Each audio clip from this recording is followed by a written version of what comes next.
चुनावी चंदे पर सियासत जारी। इलेक्ट्रोल बॉन्ड का डेटा आया सामने। कपिल सिब्बल ने पीएम मोदी को घेरा। इलेक्ट्रोल बॉन्ड की जानकारी सार्वजनिक होने के बाद मानो देश में सियासी भूचाल सा आ गया है।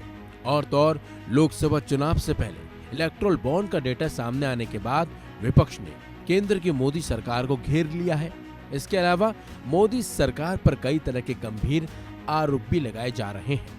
इसी बीच राज्यसभा सांसद और कांग्रेस के पूर्व नेता कपिल सिब्बल ने इलेक्ट्रोल बॉन्ड के बहाने पीएम मोदी को घेरा है और कई तरह के गंभीर आरोप भी लगा डाले हैं। कपिल सिब्बल ने कहा, इलेक्ट्रोल बॉन्ड की डिटेल से पता चलता है कि कहीं ना कहीं लाभ के बदले लाभ देने का काम हुआ है। साथ ही साथ पीएम मोदी पर तंज कसते हुए कहा कि किसी ने कहा था न खाऊंगा न खाने दूंगा। पीएम मोदी ने 2014 से पहले भ्रष्टाचार खत्म करने का वादा करते हुए ये बात कही थी। दरअसल चुनाव आयोग ने गुरुवार को इलेक्ट्रोल बॉन्ड की डिटेल्स सार्वजनिक की। सुप्रीम कोर्ट के निर्देश का पालन करते हुए भारतीय स्टेट बैंक ने 12 मार्च को चुनाव आयोग को बॉन्ड की डिटेल दी, जिसे फिर सार्वजनिक कर दिया गया।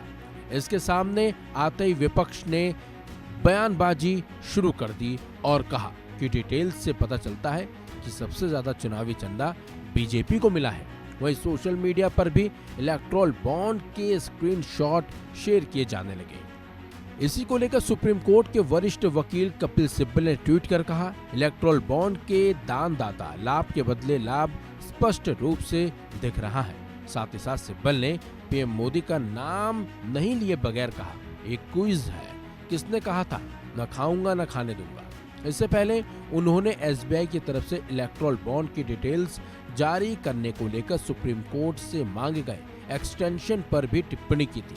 उन्होंने कहा था कि एसबीआई ने टालने की कोशिश की, लेकिन कोर्ट मजबूती से खड़ा रहा। इसके अलावा कांग्रेस ने भी इलेक्ट्रोल बॉन्ड को लेकर कहा है कि साफ है कि लाभ के बदले लाभ देने का काम हुआ है। पार्टी महासचिव जयराम रमेश ने दावा किया है कि ऐसी कई कंपनियों के मामले देखने को मिले हैं जहां इलेक्ट्रोल बॉन्ड के तौर पर चंदा दिया गया है और फिर तुरंत सरकार की तरफ से भारी लाभ मिला है। साथ ही साथ उन्होंने कहा कि 1300 से ज्यादा कंपनियों और व्यक्तियों ने इलेक्ट्रोल बॉन्ड के रूप में चंदा दिया, जिसमें 2009 के बाद से बीजेपी को मिला 6000 करोड़ से ज्यादा चंदा शामिल है। वहीं इलेक्ट्रोल बॉन्ड का विवाद ऐसे समय में उठा है जब लोकसभा चुनाव की तारीखों का जल्द ऐलान होने वाला है। खैर, ये अब देखने वाली बात होगी कि इस मुद्दे का असर लोकसभा चुनाव पर पड़ता भी है या फिर नहीं। इस खबर में बस इतना ही। अपडेट्स के लिए बने रहिए वन इंडिया हिंदी के साथ।